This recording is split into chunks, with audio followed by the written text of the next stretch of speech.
see it again. I didn't get to see it. Yeah, let us have another look.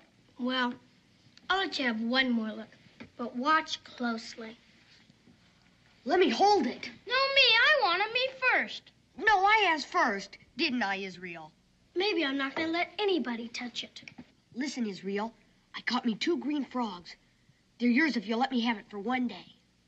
I'll give you 3 cinnamon sticks, an old Indian pipe, and a piece of blue bottle glass. I'll give you my spyglass. It's busted. Who wants a busted spyglass? What you say, Israel? 2 green frogs? They're good jumpers. And a piece of colored chalk. Gosh, Israel, you sure are lucky, you know that? Getting that new little cannon and the deerskin jacket. It isn't anything, really. I was hoping I'd get a rifle. I've been waiting a long time for one. Looks like I'll have to wait another whole year now before I get one. Dan, I'm sure he didn't mean that. Took you 2 months to make that jacket. And that cannon came all the way from Philadelphia special. He's a little excited, that's all. I'm afraid it's more than that, Becky. He's begun to think things come easy. It's high time he learned different. What do you mean? I mean, he's getting spoiled. I think he needs a lesson. He's just young, Dan. I think I'll take him with me tomorrow. Hey, Israel, you want to come with me tomorrow? We could meet down by the creek. We could go looking for crawdads. I have more important things to do. That you have, Israel. I'm taking you with me tomorrow while I run my line of traps up north.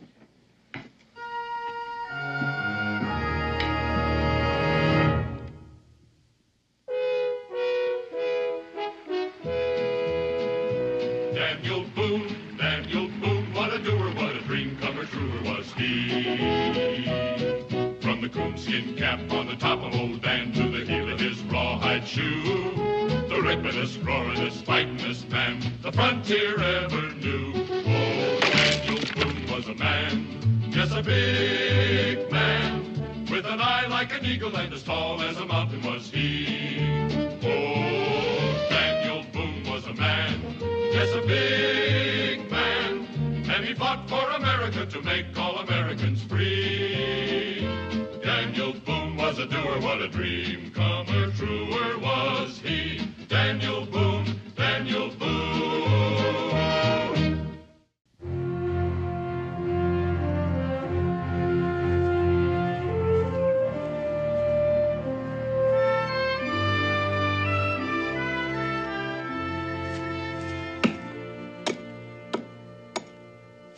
See, with these marks to guide you, Israel, you'll never lose your way. You paying attention to me, son? Yes, Pa.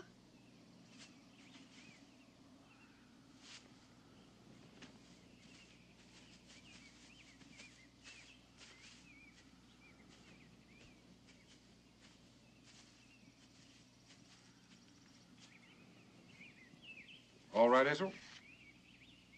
Blaze the tree.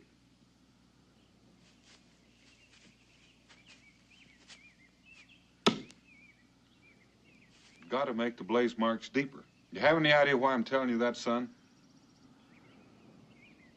Well, when you blaze a trail, it'll not only lead you back home, it'll take you back to your traps. This old wilderness is hostile to trespassers. It'll do its best to cover your tracks. So if you don't make those blaze marks deeper, chances are you won't be able to see them when you need them.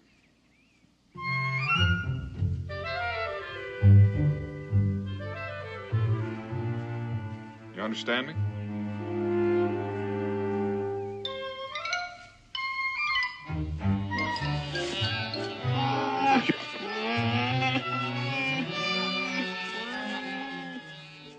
Can I go play with him, Pa? No, I'm afraid not. Even if you didn't manage to lose yourselves, it's more than likely you'd run into his mother.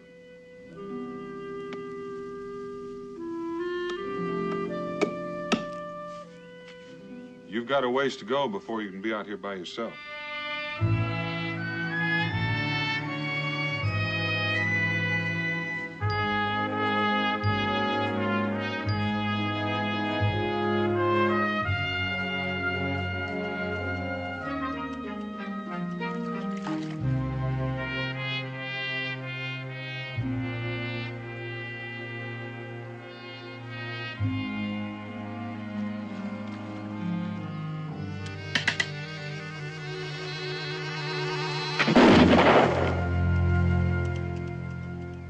Once they get a whiff of you, son, you don't eat. Yes, Pa. You're still not bracing yourself before you fire. I guess I forgot that too, Pa. You've learned quite a lot since we've been out. It'll come. Let's go.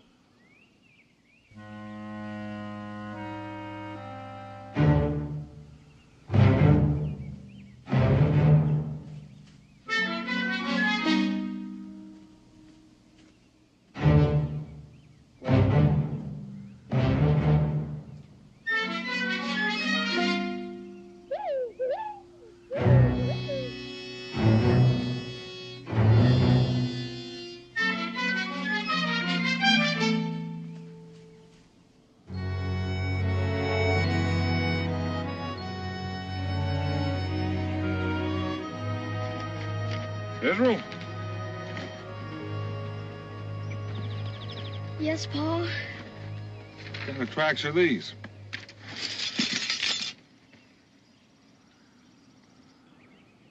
They're bear tracks, son. Same ones I pointed out to you an hour ago. Well, study them, Israel. Notice the distance between the tracks.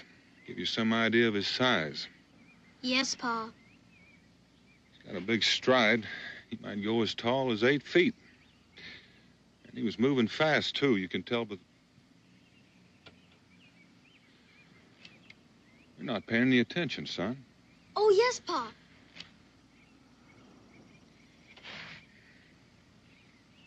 You gonna tell me any more? No, Israel.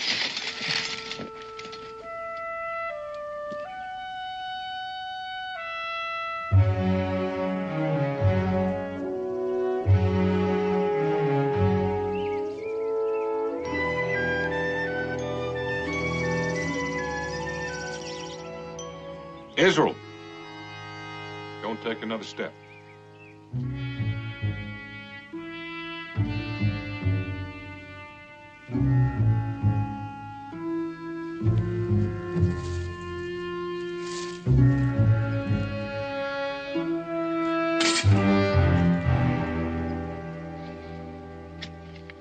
Don't you remember, Israel?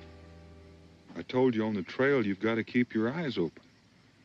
This time it was a bear trap. Next time it could be something worse. I guess I forgot.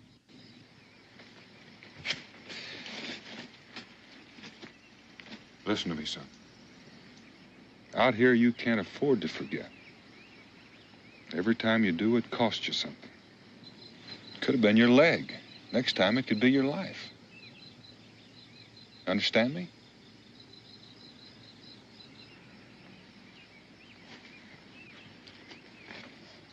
What is it, boy? Nothing, Pa. Yes, it is. No, Pa. I know something's wrong. Something's bothering you. What is it? Nothing, Pa. I can't remember, that's all. I can't remember a thing you tell me. It's all my fault. You know so much, you know everything. Looks like if I listen forever, I'll never know as much as you.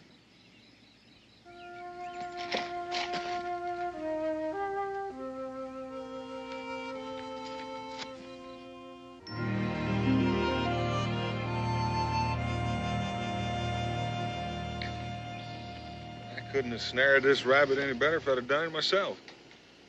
I'll never forget the first rabbit I tried to snare. Came, ate the bait, and ran right off. You mean it didn't work? The second time either. Second time didn't work either? No, it was a long time before I was able to make a snare as good as the one you made today.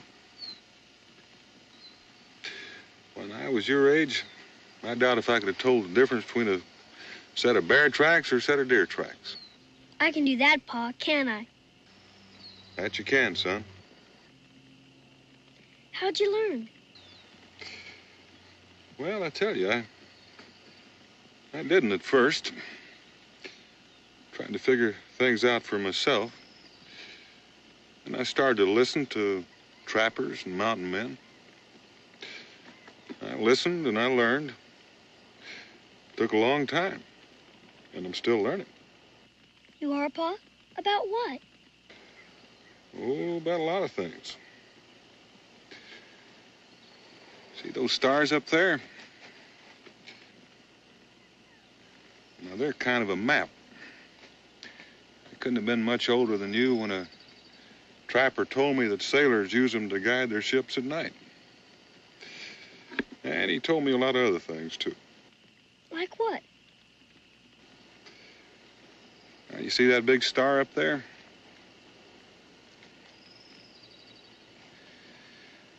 That one, I learned, will always lead you home, no matter where you are or how far away. This rabbit smells pretty good.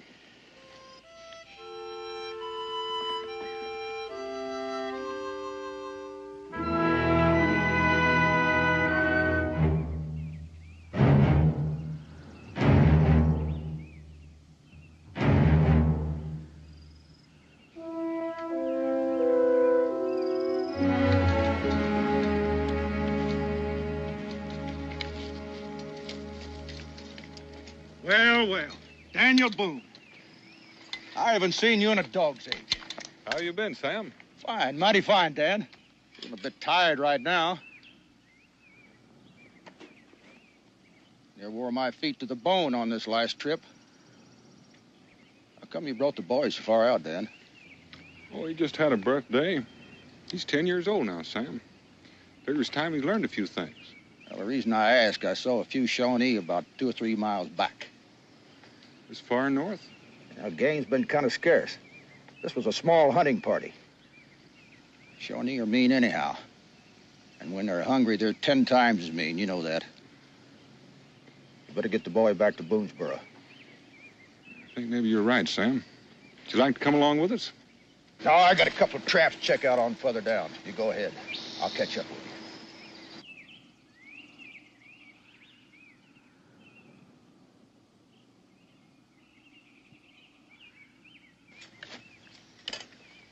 My. I just don't believe it. Sure grown up, hasn't he, Dan? You know something, boy? Last time I saw you, you didn't even come up to my knee. So your pa's gonna make a man out of you, huh? Well, you listen to him good, you hear? 'Cause there ain't no finer trapper than your pa. So you give him good mind, understand? Your pa tells me you're 10 years old now, that right? Yeah, I got something for you. Let's see here. There you are. Make yourself a coonskin cap out of that. All right? Catch up with you, Dan.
Stay back, son.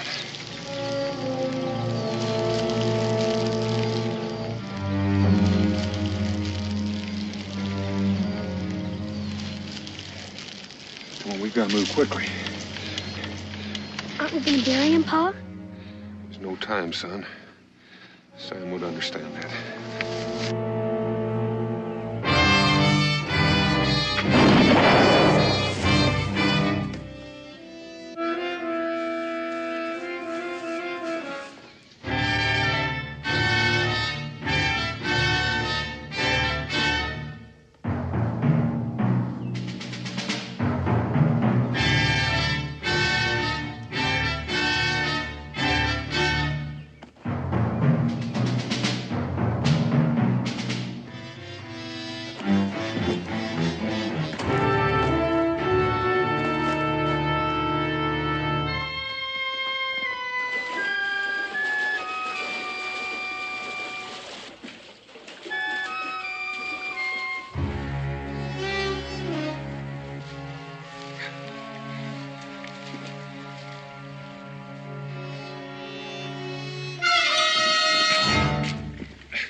check it out, Pa? Now you've got a loose tooth. Do you want me to help you over to that tree? No, just pump the poison into me. Get me some of that wet clay. Okay, Pa.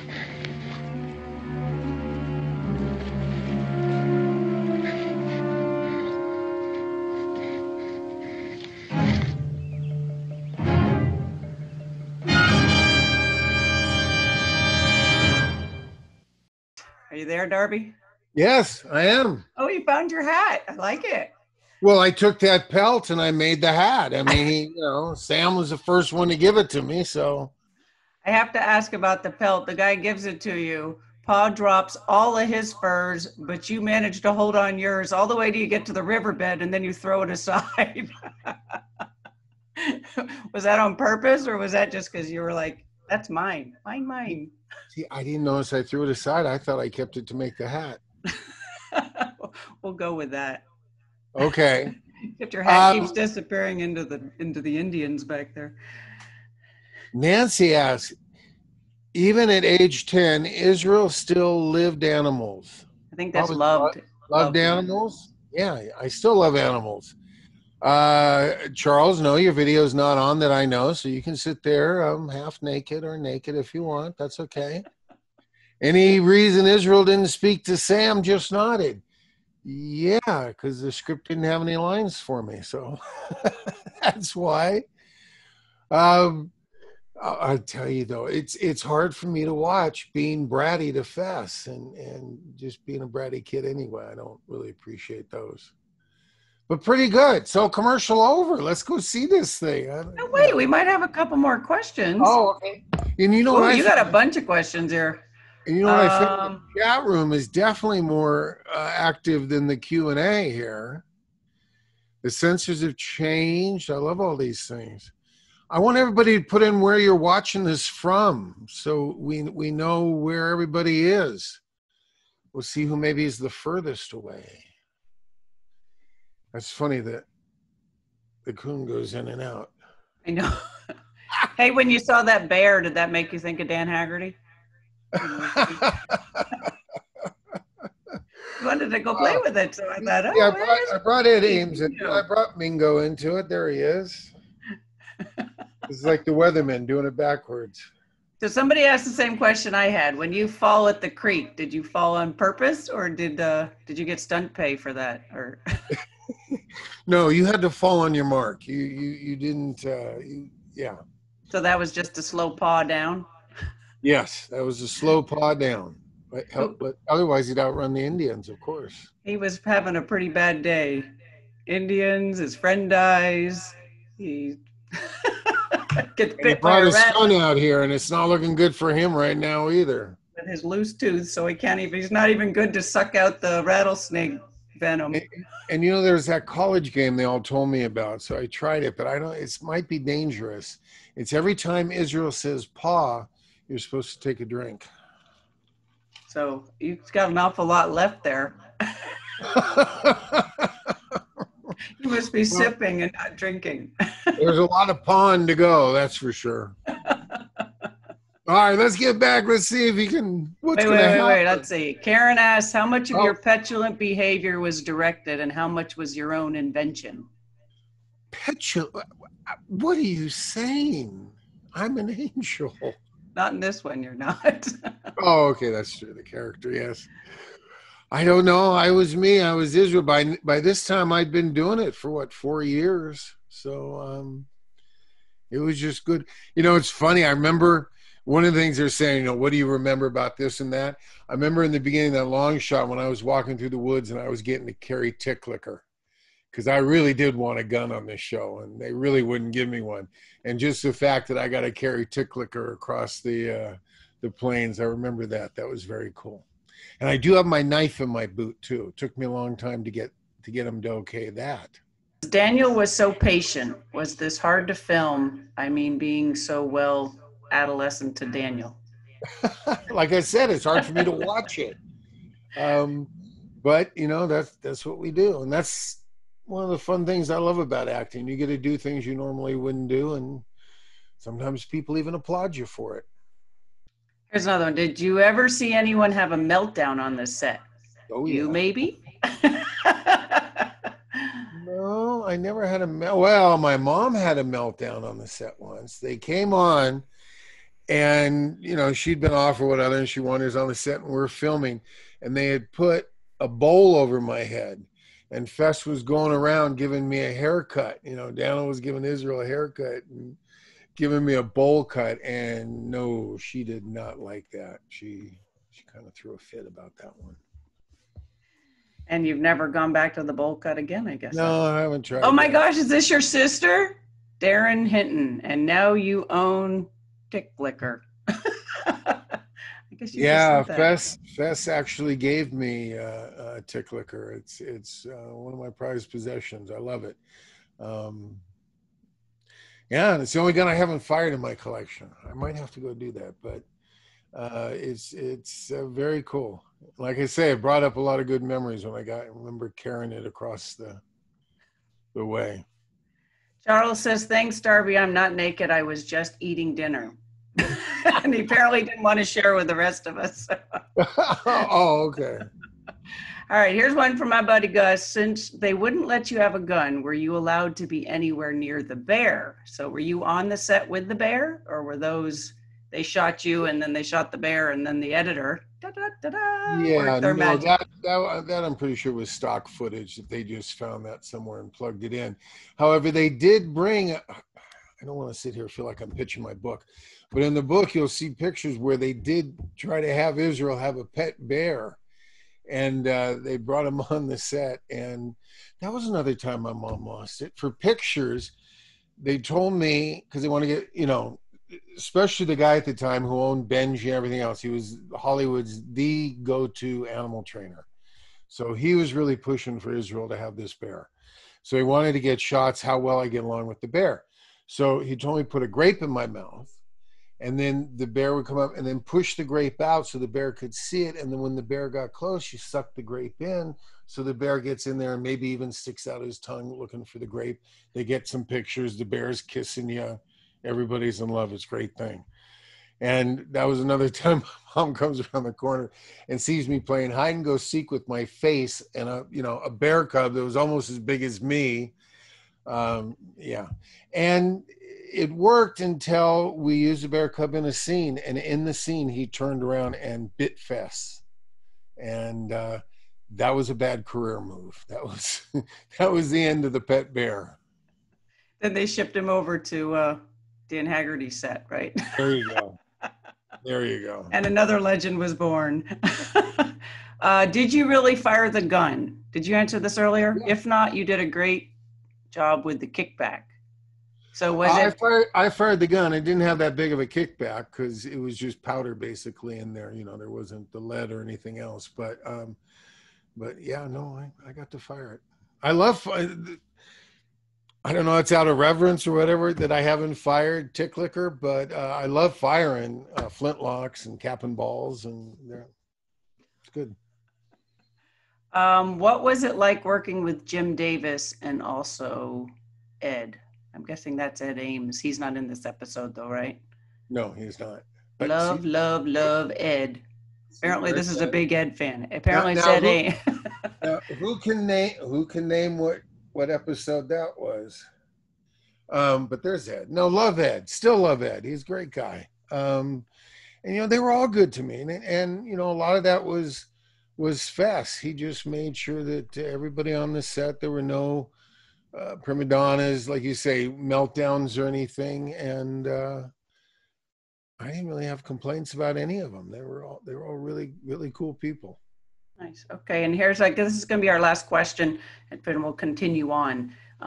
This is a good one. I just lost it. Yes, because the Indians are about to get them. I know. We left you on a cliffhanger. Somebody had asked, where were the outdoor scenes shot? Because I know sometimes with these shows, they shoot some stuff on the stage, but then they match it with what they're shooting outdoors. But you were way, way too far out there. Right. Israel. The river that nobody came up with what episode that was. The river we were in, a lot of those really outdoor shots where you can tell it's outdoors. That was the Fox Ranch at the time, which is now Malibu State Creek Park. And all of it was shot there? All the outdoor stuff? In the dark and bloody grounds of Malibu. The dark and bloody ground. Well, on that note, I guess we'll continue on. So keep the questions coming on the Q&A. This is fantastic. I guess the chat's also been really active. I hadn't really looked at that. I don't know if you're looking at that or not, Darby, but Yeah, I just started looking at that. That's active too. It's fun. I hope everybody's having a good time. We will continue on. Sorry about the technical glitch of seeing my face on the top. I'm still kind of new at this. And just so everybody's aware, I am recording this. I started recording it in the middle of that. I forgot that I hadn't started the recording, but my hope is that we can repost these in YouTube or something, and so other people can enjoy it, because this is great. Darby, you're doing good. You nervous? You doing all right? Have another No, I'm drink. getting there. Have another drink. You just have to say "paw" a few more times. All right, here we go. Here's part 2. This one's about 11 minutes long.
Fat pumped some poison into me. Leg's starting to swell.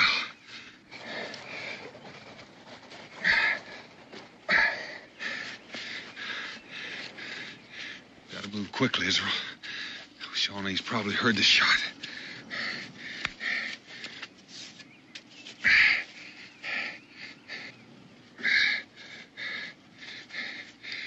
Hold it.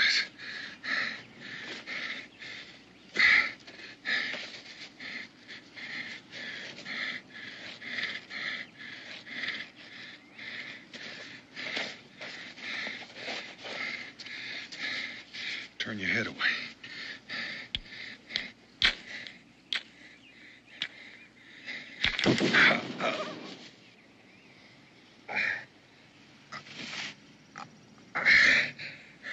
How far are we from home, Pa?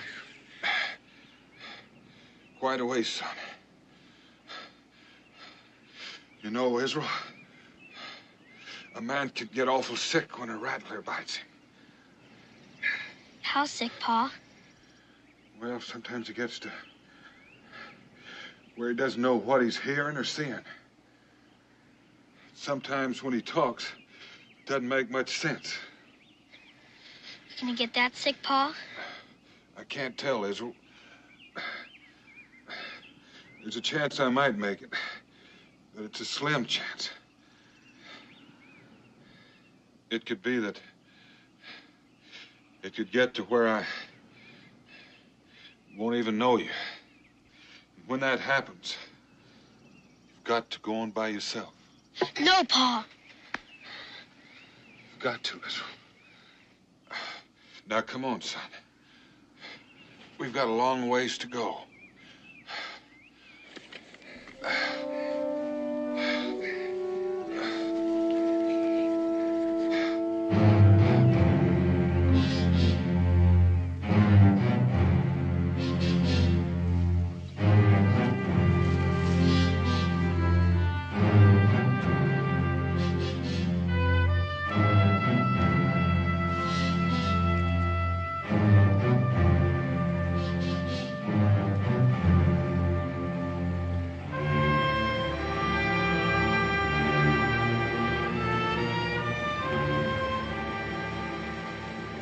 Watch it.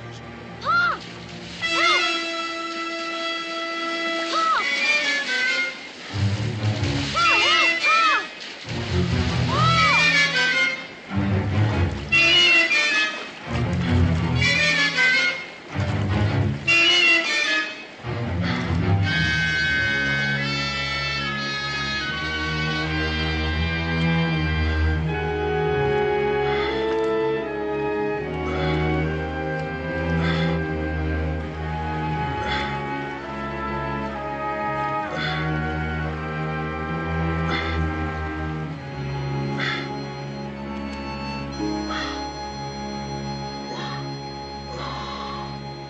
Are you all right, Pa? Are you?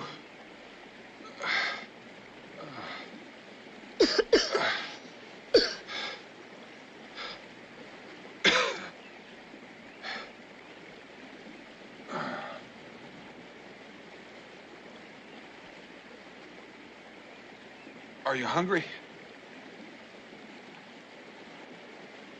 Take your knife and cut one of those saplings about 4 feet long, about as thick as my thumb. Okay, Pa.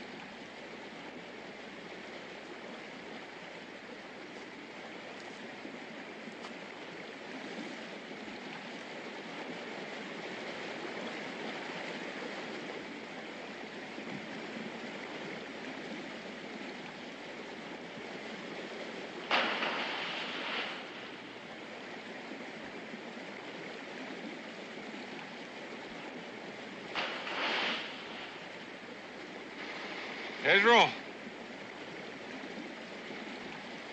Face the sun. Your shadow will be back of you. The fish won't know you're there.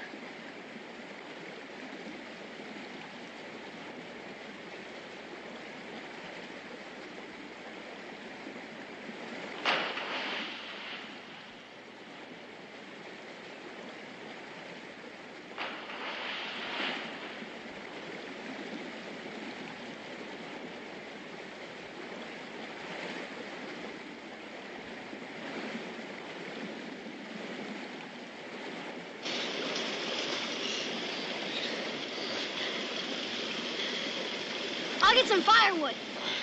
No, we can't risk it. Shawnee might see the smoke.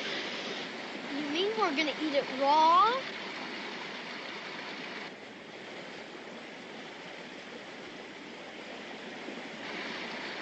I'm not hungry, Pa. You better eat it, Israel. Or when you'll get another chance. No, thank you, Pa. Eat it.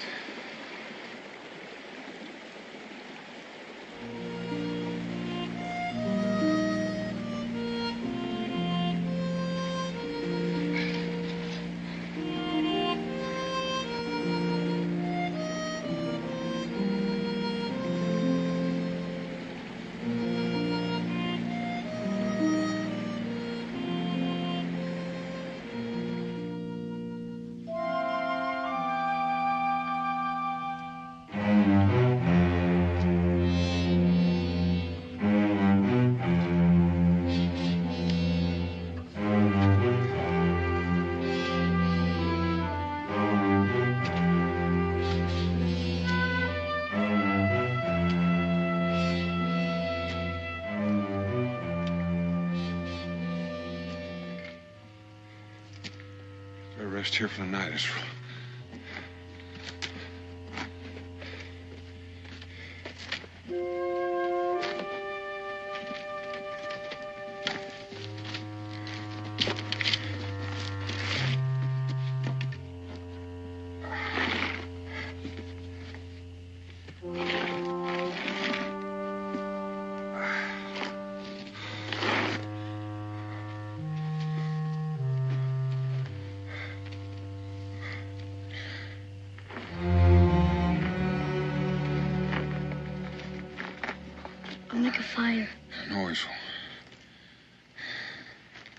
Johnny's forgot. How do you feel? Have we come far? 5 miles at the most, boy.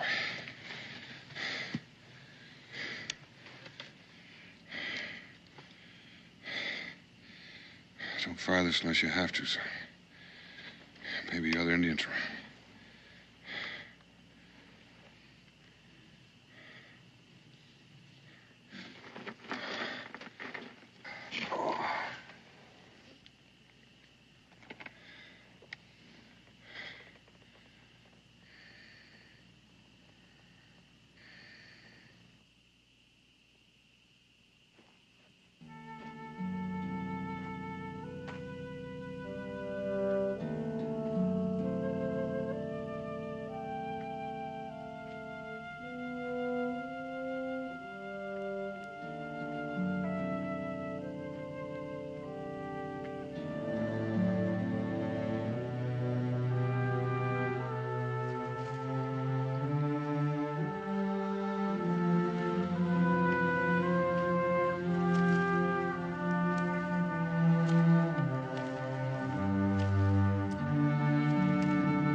Sorry, we are technological. There we go. This is General Mad Dog Mattis. Yeah, down. Dad's working. Dad's got his fans. Okay, you got some good questions on this one. This short 11 minutes. Anybody notice anything interesting about ticklicker coming out of the water? Coming out of the ocean? And by the way, yes, of course, Susie got Old Man in the Cave, because Ed was standing there. All right, you have a question from Tracy. I work at I'm not going to do this justice. Fort Osage National Historic Landmark, and part of my job involves wearing period clothing, 1810 to 1812. How much research, if any, went into the show's costumes for the time period? I mean, they had pretty good wardrobe people. We had the famous, Western costume, but Fox had its own.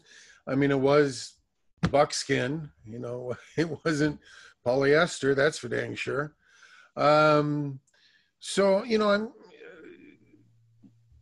Look, did Becky Boone get out of bed always looking fabulous right from the hairdresser and everything? I'm not so sure, but,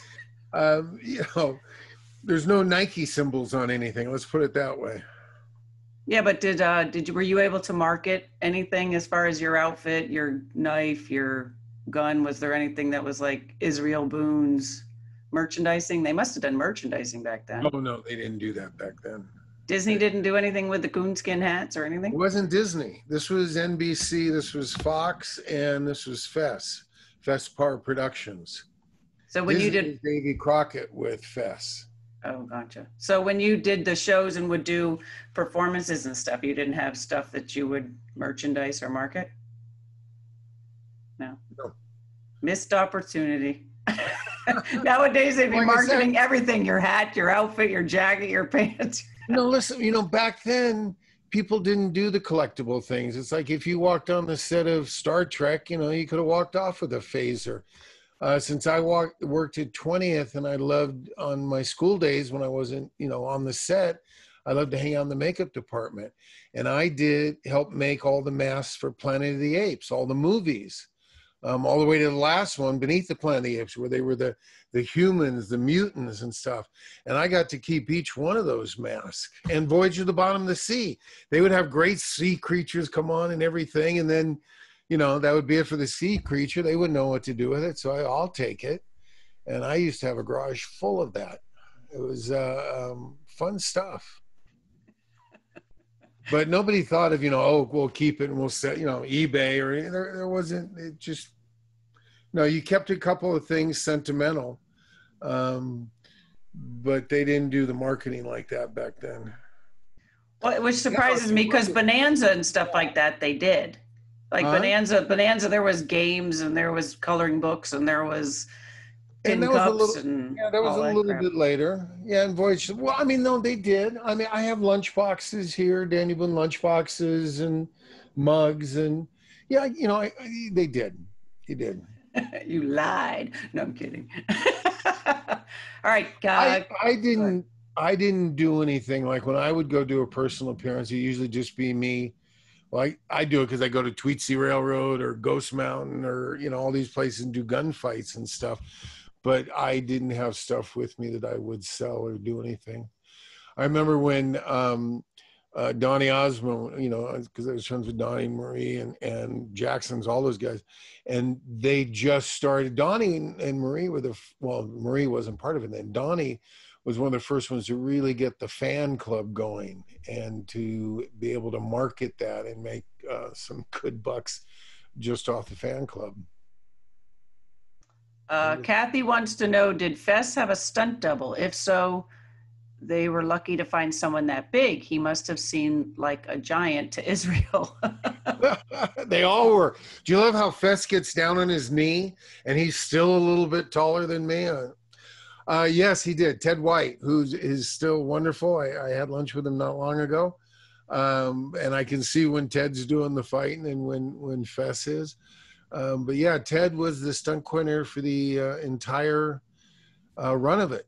He was actually just one of the stunt men for the pilot, and I won't go into a long story, but one of the stunts went wrong and Ted came in and fixed it, and Fess said, "That's it. Would you like to be our stunt man?" That's all it took. Yeah. I don't know who BC is, but they said when you got out of the river, I'm assuming Paul, went to touch you and you jerked away. Was there something behind that story or just? I didn't notice that. I noticed when we got out of the river that old Ticklicker was wiggling, and Israel put his hand out to kind of stop it from wiggling because it was a rubber gun, because, you know, you don't want to get the real Ticklicker wet in the river. So I did notice me jerking away from him, but I did notice that Israel was focused on, the gun's moving. I better stop that. How deep was that water? Was that water very deep? It didn't look like it was a rushing white water. Well, I mean, parts of it can be, like, you know, we'd go swimming in it and stuff, but most of it you could walk around in. Was the fish really raw? Yes. It really was. Yes, it was. Did you really take a bite of it? Yes, I did. And you know what? I love sushi. Long before it was a fad or anything. My mom actually, on the way between Bel Air and the studio at Sunset and Western Avenue, there was a Japanese place. And we would stop in there and we would have sushi and stuff. And I went years later, and the same waitress, she came over, "Oh, you used to come here before people liked this." But, you know, it was that and beef jerky. I remember the first time they gave me beef jerky on the set to eat. I'm like, I'm not eating that. It looks like somebody's old shoe. They're like, no, this is what Frontier kids eat. You had to eat this. I'm like, oh, really? Took a couple of bites of it in the scene. And they had to send the prop guy out to the market to buy more because I just started chugging that stuff down. And I still love sushi. I still love beef jerky. So that answers my question, because I was wondering when you had stuck the stick in and got the fish out, whether the fish was real or not, or if they just stuck a grocery store fish on the end and then had you. That was a real fish. That was a real snake. I don't think you could have the disclaimer now that, you know, no animals were hurt during this, but yeah, no, those were all real. Does it make you a little sad to watch yourself with these people who were so important to you as a child but are now gone? Or does it just bring back happy memories? You know, look, I could focus on, but no, I rather focus on the great time, the great memories. I'd rather be so grateful to that man right there, Fess, for just running such a great ship and telling such a great message, you know, even with this story. Message-driven family. So, no, rather focus on the good.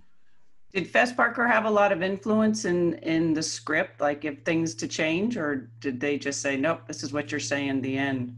It was Fess's show. Really? I mean, NBC and those, if you decide to have it, which you never would have, the Naked Dancing Girls come on but no, it was Fess's show. And we were very fortunate, too, to have a young producer, Barney Rosenzweig, took over from his uncle, Arnold Rosenzweig, in the beginning. But a young Barney Rosenzweig came in, and he really led it in a good place, too, where we had a lot of good morals. We told some good stories without beating anybody over the head. No, I'm thankful to all these guys. I love them all. Let's see. Please talk to us about filming in cold water, all in one take, chattering teeth, etc. Was the water cold? Oh, yeah. As a matter of fact, I was pretty sure when I came on that one, I saw a little wetsuit under me because it looked like there was a lot of bulk in there. And, they'd always apologize, and because it wasn't like you just walked through it. You were in that water all day long when you did it, shooting it from different angles and everything else. So, yeah. Hey, I always felt, guys, bad for the ones in Baywatch that had to run down and jump into a cold Pacific when you knew they were filming in January or February. So, and of course, it was always reversed. It'd be a lot of the shows where it was supposed to be winter and, snowing up in North Carolina, and we would have all the heavy stuff on, and we'd film that in the summer. And in the summer, we filmed the winter stuff. So we would have all the heavy stuff on, and it would be 100 degrees out in Malibu or something. So goes with the territory. Somebody said, how was the sushi? You already answered that, though. You said it was, did you only have the one bite, or did you eat the whole thing? Oh, no. Like I said, from different angles and everything else, you had to keep eating it. No, but it was good. It looked like it was trout. Was it trout? Yeah, I think so. Yeah. I can't remember that far back. I'm sure it was, because that's what they had me catching. So, yeah, they would have given me trout. Did you ever run into wild animals on the outdoor sets? Well, we shared that ranch with the MASH set, and so there were some wild animals there. No, we brought all our own animals because, when we pulled up, the circus came to town. And by the time the actors got to the set, the crew had already been there for hours setting things up and everything else. So if there was anything, they would have cleared out. You seem to have excellent recall, especially to be so young. Is it surreal to see yourself as a little boy? Sorry, I just took that as a compliment for a second that you meant so young. You're supposed to say what? You want me to repeat that? I'm so young now. Now that I'm so old now, I should be forgetting all this stuff. But I'm sorry. What was my recall? I can't remember the question, but. Is it surreal to see yourself as a little boy? These are my home movies. I mean, it'd be like if your, grandma or your mom pulled out the Super 8s or the, what else did they have back then? 16 millimeters and started showing home movies. That's what this is. But you do feel like you're watching yourself, or do you feel like you're watching a show? Kind of. It's weird. I don't do this. I mean, if my wife walked in and watched me, watching myself on TV, she would. You might want to reword that. Keep it clean. It's interesting. I mean, there's parts of me that, you could have done that better. And, there's little critical parts in it and stuff. But I try to just look at it and have fun. Good. Okay.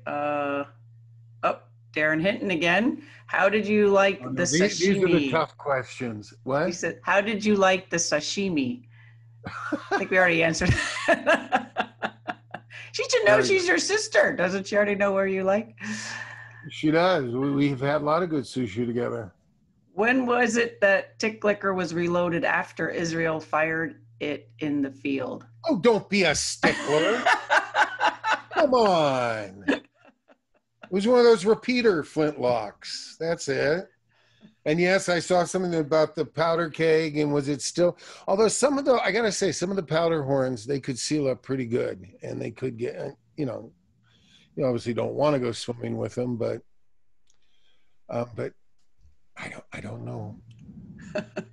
Always wanted to know, weren't you guys warm in those jackets? You kind of already answered that, but yes, those jackets, the heat, reflectors. Back then they had the big arcs, that actually burned.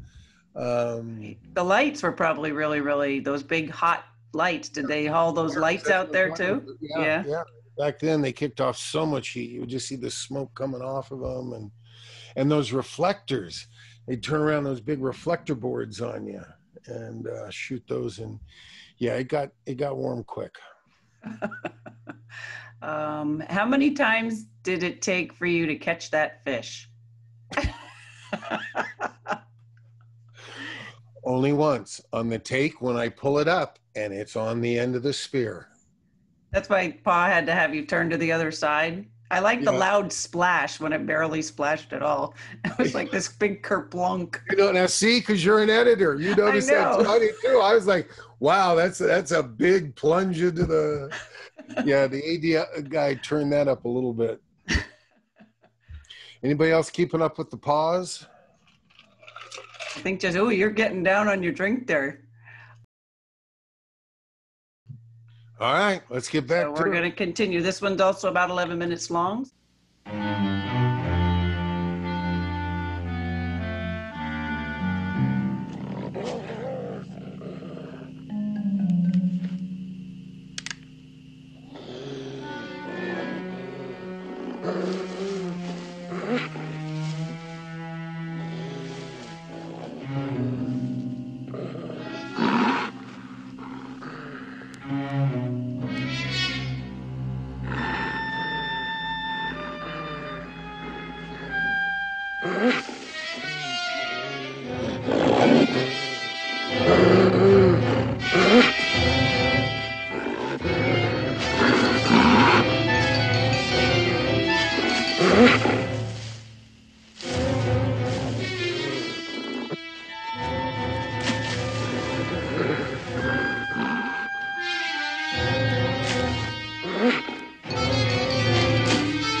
Israel? Israel?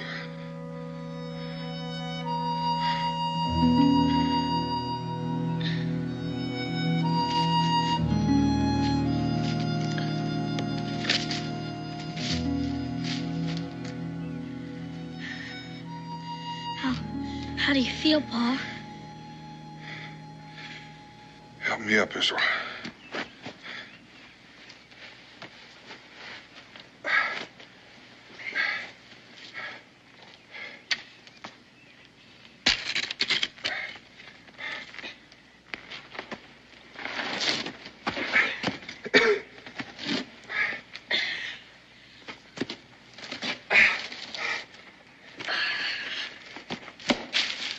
I made you a clutch, Pa. Good, son. How far do you think we have to go? Quite a ways. We'll make it.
Do you want to rest, Pa?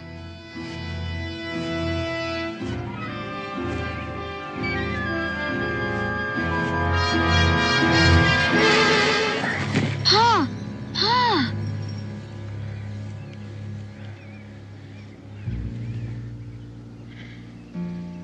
I can't go on this one.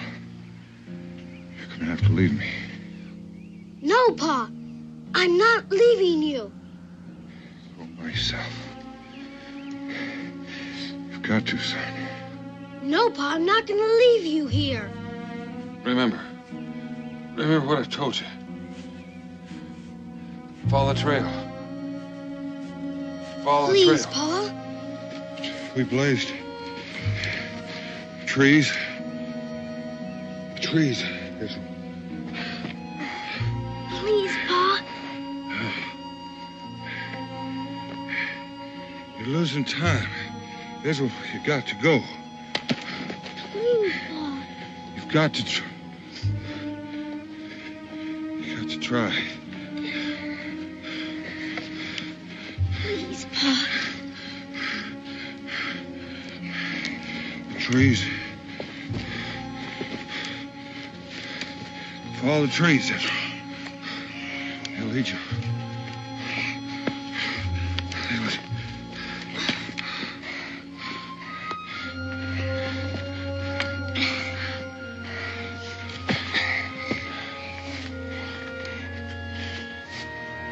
Please, Pa. Come on.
I'll be back as soon as I can, Pa.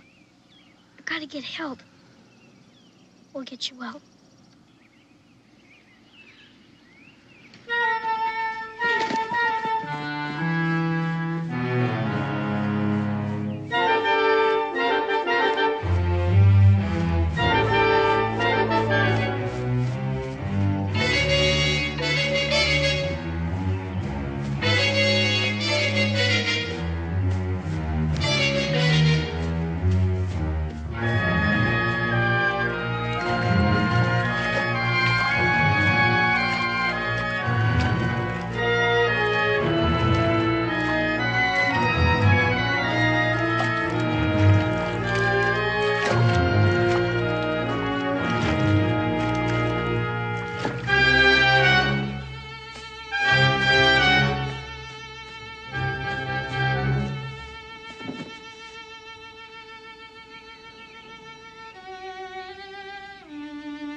Wow, well, that was a hard place to leave it.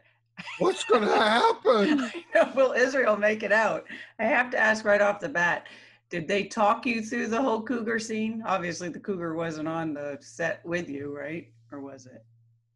He was actually on yeah, we weren't working exactly together, but he was on the set because they would go from filming me and then they'd turn around and film him.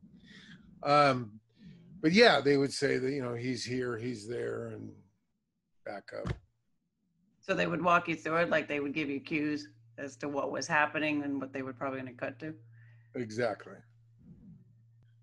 Let's see. Okay, those branches that you covered Fess with, were you really covering Fess, or because they looked a little dusty? Were you really? When I was doing what? When you were covering him up with the branches? Yeah. They looked a little dusty. Were you really covering him up, or were you just saying pile it? Oh, no, I was piling it on him. He had to sit there and take it. You know what? Because I was going over some of the Q's and A's while we were watching that. And one of the first things that Susan asked was, what do you consider the most important piece of advice that Fess gave you while growing up?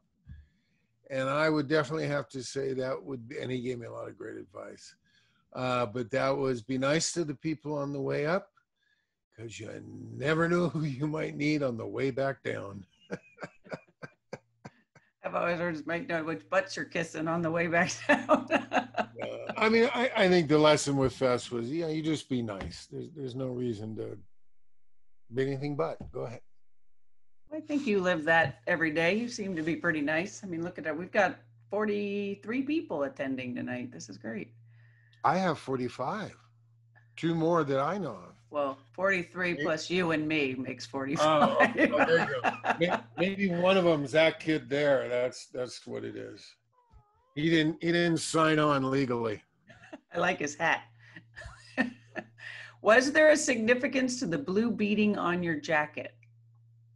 Not that I knew of. Could have been a secret code of a society. Was it an underground society? Somebody said the episode is the old man in the cave. So people did answer you before when you had asked that. That's exactly right. That was another one of my favorite episodes. I really liked that one. And the last one that Hannibal ever appeared in. Did you have to do anything special to get into character? Especially because you had to be fearful and you had to be sad and you had to be brave and you had to be... I think there's difference between to get into character and to get into what the character's going through. I think after 4 years of playing Israel, it was kind of easy to be Israel. But then, yeah, you have to sit there and think about, what is it if, you're watching your father and the only one that can possibly save you get more and more sick. And I don't know. It's what I do. It's what I do. It's what I do. Who ran lines with you? Was that My your mom. mom? So My she mom. was on the set with you every day? Yeah, that's what was supposed to happen. In theory, right? Bless her. She was a single mom with 3 kids, and me on a series and everything. And, I don't know how she did it. But she was there most of the time. Nice. Oh, I have a question from a technical point of view. On those scenes when you and Fess are going back and forth and he's getting all disoriented and everything, did they just have a camera guy was kind of hovering over you to do those shots? Yeah, long before the Steadicam. So it was just but the cameras must have been huge. Did he have this huge camera on his shoulder? They probably a dolly. I don't think they had. I don't think you could mount any of those on your shoulder, because I remember the first Steadicam I saw was a Graydon Clark film I did with Raymond Burr, and that was way later. So it was probably they had to set up a dolly and have guys pushing it and the whole train and the rails and everything else. So they probably did all the shaking and the out of focus and did all that in post. They fixed it in post. Or they just weren't as steady. Usually you had to be careful that you weren't shaking the camera, if you wanted a nice smooth shot. But on that one, they probably said, no, you get a little bit of movement going in it. Yeah, that makes sense. Okay, well, keep the questions coming. Did you have any stories that popped into your head from watching that portion of it? A lot happened in it. You're hiking. How far out were you really supposed to be? Was it like supposed to be a 5-day journey, a 2-day journey? I mean, they never really say. They didn't specify. We go for a couple of days. That was one of the things that really amazes me, spending time in North Carolina and Philadelphia. And when they told Daniel Boone, the real Daniel Boone in North Carolina, listen, we have these surveyors that are in Kentucky. Could you go up there and tell them that we need this or that? And he would take off. And to try to find, I had trouble finding my kids in the mall, but to cross state lines and be here, and there were hostile Indians. So it wasn't like, you look for the big campfire and the noise. Those people are trying to keep a low profile. And it just amazes me what they were able to accomplish back then without a GPS. I guess they didn't have a choice, huh? Yeah. And then my last question is at that beginning part when the wolf is about to attack, those rocks, were those rubber rocks? Because all of a sudden you had this endless supply of rocks next to you. Is that the magic of TV or? That comes with a good prop man. So were they fake rocks or were they real rocks? I think a couple that I tossed were real, and of course the ones that were tossed at the wolf were rubber. Didn't want to hurt the wolf, right? No. I'm watching this going, how many animals are we hurting in this? Probably none. I'm sure the Humane Society was, I'm sure, on the set protecting them all, right? I'm sure. All right, so here we go. This is the last portion. We're going to play it all the way through to the end of the credits. So this is about 10 minutes and 22 seconds, and then we'll be back for our final wrap up. So I hope everybody's enjoying themselves. Here we go.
Pa? He's here, Israel. Cincinnatus and his search party went out on the trail you blazed. They found him right where you left him, all covered up. Is he all right? He will be in time. You did a wonderful thing, Israel. A very brave thing. You saved your father's life. I'm proud of you. So very proud. Oh, so very proud of you. Can I see him now?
I had to get my comfort doggy for that one.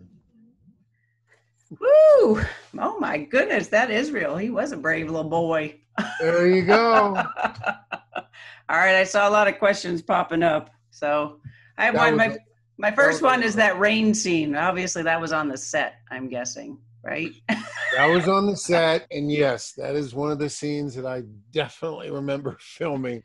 I definitely remember laying down in the mud and putting my face in the mud and just having them turn the rain machine on me. And then they made you stay in your wet clothes for a couple more scenes? Or did they have to keep soaking you up? I was wet a lot during that whole episode. Somebody wrote, Doug Ash wrote, my wife, Susan Boone Ash, wondered if you have any actual Boone blood. I think I read you have a tiny bit. She seems to not have any. We looked. And yet you have the name. That's what I like. No, actually, that even happened back when I was on the show. A fan wrote in, and is your last name really Hinton? And if it is, we're related, you're related to Daniel Boone. And I told some, the producer and stuff there, yeah, right. And they did a genealogical chart on me. And I go right back into the Boone family, the Boone bloodline on my dad's side. So it was fate that you would play his son, huh? Oh, so many of it. I mean, my dad did a Daniel Boone pilot with Mickey Rooney directing it, and Mike Connors, remember old Mannix?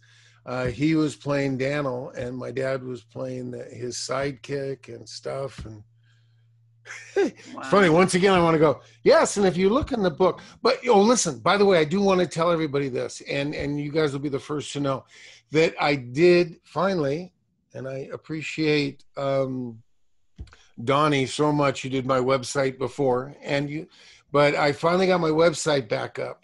And one of the main reasons I'm really excited about getting the website back up is I have a package in there for our good buddy, Johnny Crawford. Because as you know, Johnny's still in assisted living and having a kind of a difficult time. And especially now that his wife's not there and they're not letting people in and out. And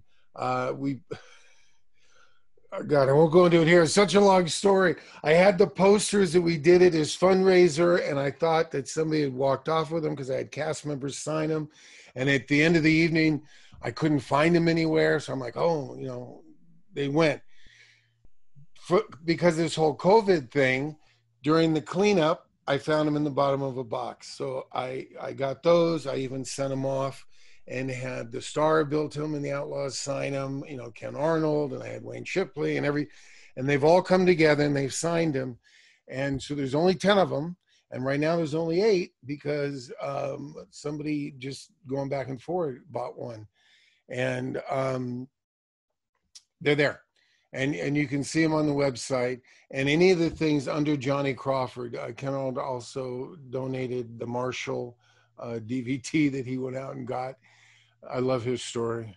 He went out and got it and held it up to the woman checking him out at Walmart and said, do you think this is a handsome guy? And she looked up and, yeah, not realizing that was him on the cover that he was showing her. But anyway, he signed one when he heard I was doing this and got it in there. So there's a couple of things for the Johnny that go straight to Johnny. Everything goes there. But finally, I've got the way, of course, it isn't perfect in the way I want it, but it's at least up and running. And that's darbyhinton.com. So if you want to go to darbyhinton.com. And how can they pay? Is it credit card, PayPal? Whatever? PayPal. I should probably get more technical and do credit card, but I think PayPal takes credit cards. Yes, they do. Whatever. And I think now you don't even have to sign up for the account. They still give you the choice that you can do it through that. So, but yeah, definitely go check out all that merchandise. So let's help. Yeah, and we did a great there's a little tribute to Johnny there. You'll see that Rob Word put together. A lot of you have already seen that. And anyway, so exciting. The darlings and dudes that are on here, you're the first to know that's up and running, and there it is. That's the nice thing he does for his inside track of a group. All right, let's see. We got a couple more questions. How did they make it rain on those indoor sets? By the way, truly amazing acting on your part. Pretty much carried this episode. You're awesome, Darby. Oh, I love that person. Who's that? That was Peggy and Nicole. I think I know Peggy and Nicole. Peggy and Nicole. I know. I miss all of you. Virtual hugs to all of you. That's for dang sure. Big fire hoses with rain nozzles on the end of it. They shoot up in the air and comes down on top of you. That sounds interesting, huh? Sounds wet. And they're like, oh yeah, okay, just go lay down there again. And then of course, when they changed the cameras and they moved it around, because there's only one camera, so when they get different angles, then you got to run back into the schoolhouse, the little room or wherever you were doing school, and you got to sit down and try to do your schoolwork wet. And you do that for, 15, 20 minutes, and like, okay, back on the set, lay down in the mud. Thank you. Okay. Fun. I'm guessing a lot of those lines were ADR. They seemed like, did they have to dub in? Did you get you to repeat a lot of those lines? Like when you're laying face down, obviously, I don't think they could have gotten very clean. Yeah, with the rain and stuff, probably. Yeah, and they didn't have lavaliers back then or anything. It was all boom. So yeah, I'm sure that was all in looping. And what would you do on the set? They would just pick a day and say, okay, here's some lines we need you to reread for us? Or would they have you read them when you're on set? Yeah, if I wasn't on set, usually then I would go to the bigger 20th Century Fox lot, which is Pico and West LA. And I would go into the ADR or the sound effects room there. And that's where we would, and they called it looping back then because that's what it was, a big loop. They would put your sound thing on a loop and it would play over and over and you'd have to try to match your lips and do it that way. A little different than they do it today. No, it's kind of the same thing, except now it's all on computers. Come on, they can do it. You don't have to go to California to do it. Move it around. Back then, you really had to watch the lips and just when they moved and sink it in there with feeling. Was that hard for you to understand at that young an age, or do you feel that you were, years ahead of your compatriots? It's what I did. I mean, yeah, it wasn't figuring out that this is what you need to do. Okay, and you go do it. Nice. Did you ever work with Teddy Eccles on anything else? I think he was one of the boys in the opening sequence. Yeah, he was in the beginning, and I think he did a couple of our episodes, actually, a few of them. Yeah, I can't name them off the top of my head, but yeah, it was fun. And I liked those too when kids came to the set, because usually it was just me, especially once Veronica left the show. It was just me. So it was fun when other kids got to come and, at least hang out in school, and I got to do things with them and get in trouble. So they didn't have this like with the adults, they would have them sort of on the studio payroll. They didn't have like kids that were just on the studio payroll and said, okay, Bonanza needs a kid, go over to that set. Okay, so-and-so needs a kid, go to that set. Wasn't like that. They would hire them as they needed them. They really, the studio system was really phasing out that time. I know in our main schoolhouse, when I wasn't working at the Sunset and Western, and I'd go to school on the Pico lot, which, like I say, is a big 20th century lot, I would go into a schoolhouse with all the kids that were working there at a time. And I remember Francine, I'm blowing her name now. And I just had it. But she went on and married DeLorean, and she was the last young lady to be under contract to Fox. Christine Ferrer, that was it, Christine. And so she was really the last one to be in a contract. So yeah, after that, it was pretty much, we were free agents. We'll leave it at that. So Peggy and Nicole said, so proud of you, Israel. So there you go. And then can you post an address or somewhere to send Johnny mail? Is he accepting like cards or anything like that? Yeah, Charlotte, his wife, did post his address and stuff. In your Darby's Darling, or where would she have posted that? Any idea? I suppose, can we try to get that and just post it somewhere in your page? Whoops, I think you unmuted here. What happened? You must have cut yourself off. There. Sorry.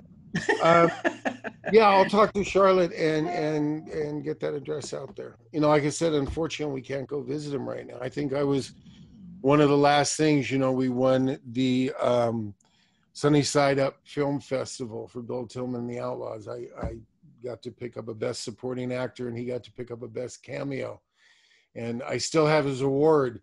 I'm trying to go in there and give him his award as soon as they let people back in. Nice. But I sure don't want to take anything in there, so I'm not rushing it. When they're ready, I'll be ready. Well, then that might be nice if people want to send him cards or just let him know they're thinking about him. Sure. That'd be cool. Okay. I think that's it. Okay. Well, I guess that wraps it up as far as that's concerned. Well, no. Okay. Now that you keep talking about Bill Tillman, I have to, that's old news, Darby Films. New news, Darby Film is dun, dun, dun, dun. Oh, look at you changing your backdrop. You're so funny. There we go. There we go. Oh, that's a scary thing to have behind me. I know. Right. Just so people know. I want people to know I'm very excited about the way that poster looks, but it's really not very true to what happens and it's more of a horror, but our movie is more of a thriller. It's more of a mystery thriller. It is more of a whodunit. I don't like scary films that much. I don't either. Because they get me, but no, it's a fun one. My husband does horror, but he does, I hate to say old school horror, like 80s horror. He did Rocket-Eye Baby and he's done some other stuff. So, but we're very excited. I mean, I know the pandemic has kept everybody inside, but we're very excited to have an opportunity to show at the drive-in tomorrow night at the Ocala Theater. And our second feature is actually one we did last year called Nearly Departed that has Robert Carradine and your buddy Bobby.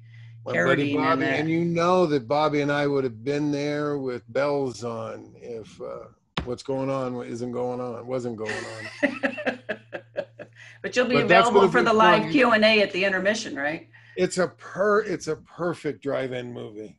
I think it's going to be great. It is fun. It keeps you guessing till the end, and I edited it, and it could go any way. We really don't tip our hat at all. which is probably bad. It's probably one of those that they don't give you enough clues. But I have a very special clip that I was going to show. This, do you want to set up the clip, Darby, or do you? What clip are we doing? We're doing the one when you and Dave run into each other. You're punching the wall, and then you have that big conversation with the detective Phil, who's decided that you are super guilty and is just hounding your butt constantly. The poor handyman just taking it out on the wall, seeing who's going to win. This scene actually gives a little bit of background as far as Darby's character, why he's there working at the resort. Trying to justify why I'm a peeping Tom. Try to justify why Darby definitely stole the show. I feel like he stole the show. He was really fun to edit, and it's fun to watch this show because you are so expressive. I think TV teaches you to be so expressive so that they have things to cut away to. And in some films that I've edited, actors don't always give you that luxury. So I really appreciated that you gave me a lot to work with in reaction shots. But with all right, that, let's see it.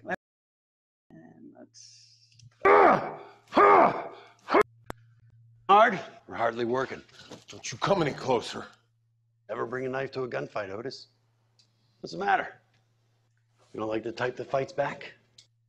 What do you want? I want to know what you're doing here. I'm working. Please. Hands out. You can't do that. Do what? Arrest me. What makes you think I'm arresting you? I've been arrested before. Besides, handcuffs are a dead giveaway. Then you know the drill. Put them on. Thanks for letting me know you got a rap sheet. What'd they get you for? Trespassing, mostly. Drunk and disorderly a couple of times, but I know my rights. Your rights don't include killing people. I didn't kill anybody. Today? Or ever? Is it a tough question? Yeah, I've killed too many. Service, huh? Ours? Yes, ours. 3 tours in Afghanistan. Yeah, here it is. Army Ranger, huh? I'm surprised I was able to sneak up on you.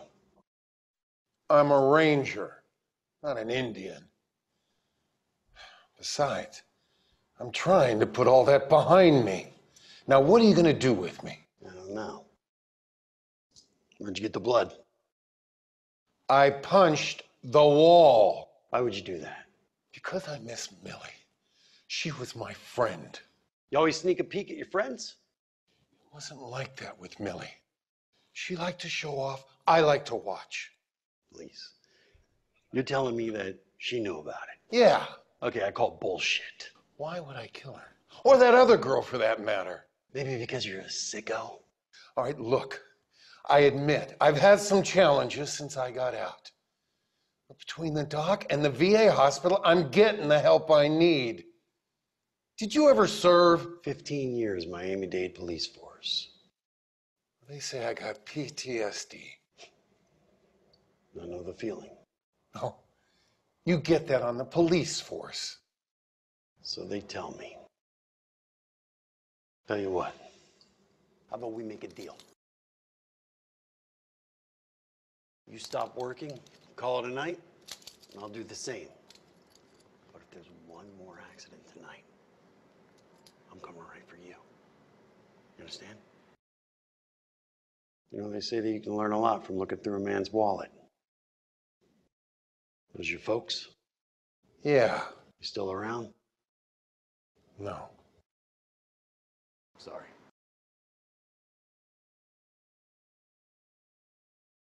He's So that's just misunderstood, that's all. I know. I think I pulled a scene that had no music. I have so many versions of this film. And the music in this is great, too. Did you pick the music? Who picked the music? Oh, No, but this is where we use Jason Solowski, whose uncles are Elmer Bernstein and Leonard Bernstein. So of course I love the fact that he had cowboy roots per se. Since I love the Magnificent Seven. Or was it Return of the Magnificent Seven? Isn't that when Robert Fuller's in that? For you Fuller fans that are out there. And I know there's a few. But anyway, so keep your eyes peeled. We're trying to hit up a bunch of the drive-ins. We're trying to get it out there and showcase it to as many people as we can. We're also talking about, maybe Darby and I can talk and we can run a contest where we can pick 4 or 5 people to screen it and hopefully give us some ratings and reviews on IMDb would be super helpful. So you can only post if you post something positive. No, just kidding. If you're a Darby fan, there's no way you won't like this film. He's fantastic in it. He completely stole the show. I know he won't say that, but I feel like the Darlings are always positive. That's what I love about the Darlings. That's what the whole Western community is like. That's what I love about them. But but is there anything else you want to say? Oh, go ahead, Darby. Oh, I was just going to thank you, Ginger. This was a lot of fun. I haven't seen that show in decades. And it was a fun trip down memory lane. I love seeing some of the comments and just getting to reconnect because last weekend would have been San Angelo, coming up would have been Kanab, and I miss you guys. So virtual hugs to everybody. For right now, Happy Trails Virginia Style is still on. Of course, that all depends on what's going on. From what I heard, we should know by the end of August or September if that's still going to go forward. When's that supposed to be? When is it scheduled to be? It's in October. I can't tell you exactly which weekend, first weekend, second weekend of October.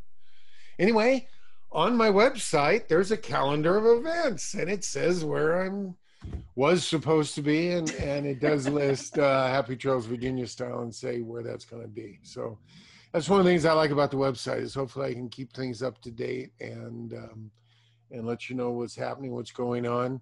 It was really fun looking up some old videos to put on there, and I found one where I interviewed Dan Haggerty, and I don't even know why I was interviewing him. I don't know who gave me the mic or anything, but I think I was a big fan of Dan's, and they said, can you get in there and interview him? Because for some reason he intimidated other people.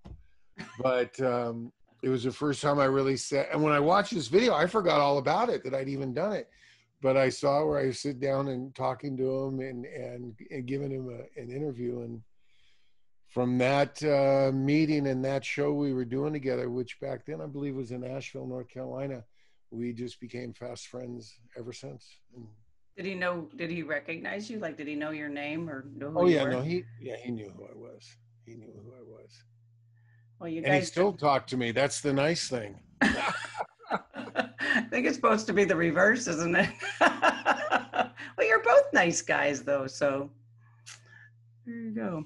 Okay, I don't think we have any other questions. So, Darby, if you're up for it, we can do this again next Thursday if you want, but you're going to have to narrow it down to one of the other 3. I think we had Peace. I'm trying to remember what were your other 3 favorites? Peachtree, Israel in Love, and Tanner. And I believe just from the polling, Peachtree was kind of winning out. I don't know why Israel in Love and where I got to kiss the girl, but Peachtree seemed to be winning out. So maybe that's the one. I think a lot of people like the theme of it. The quality, please, in your comments, because I'll go through the comments and read them when we're done. I didn't think the quality was that bad. I mean, there was a couple little things, but. You were. So how many drinks did you go through? About 3 or 4? Just the one big one. just one. That's all.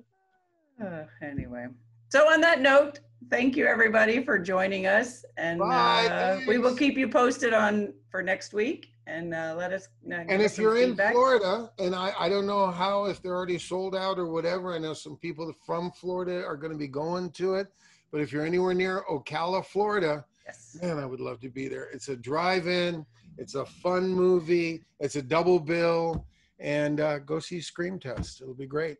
Oh, you didn't get the article I sent you, but you had asked if that Western town had been there. What was it? Six gun or 6? What? Was it Tweetsie Railroad or 6 Gun Territory? No, it was 6 Gun Territory. I sent you a link to the article.